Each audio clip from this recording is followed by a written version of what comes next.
দেশের বিভিন্ন জেলায় ভয়াবহ বন্যার পরিস্থিতির মধ্যেই রাঙামাটির কাপ্তাই হ্রদ থেকে পানি ছড়ার সিদ্ধান্ত নিয়েছে কর্ণফুলী পানির বিদ্যুৎ কেন্দ্র।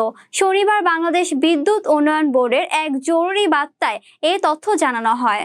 বার্তায় বলা হয়, কাপ্তাই লেকের পানির উচ্চতা আজ বিকেল ৩টায় ১০৭.৬৬ ফুট MSL, যা বিপদসীমার কাছাকাছি হওয়ায় লেকের উজান ও ভাটি এলাকায় বন্যা নিয়ন্ত্রণে আজ রাত ১০টায় স্পিলওয়ের ১৬টি গেট ৬ ইঞ্চি পরিমাণ উঠিয়ে পানি নিষ্কাশন শুরু করা হবে।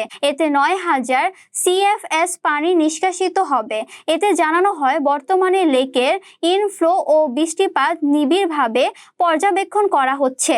পানির লেভেল অস্বাভাবিক বাড়লে স্পিলওয়েল গেট খোলার পরিমাণ পর্যায়ক্রমে বাড়ানো হবে। বর্তমানে ৫টি ইউনিটের মাধ্যমে বিদ্যুৎ উৎপাদন করা হচ্ছে, যার ফলে ৩২,০০০ CFS পানি নিষ্কাশিত হচ্ছে। কাপ্তাই বাঁধে পানি এখন বিপদসীমার বেশি। বাঁধ রক্ষার স্বার্থে কিছু পানি নিষ্কাশন করা হবে।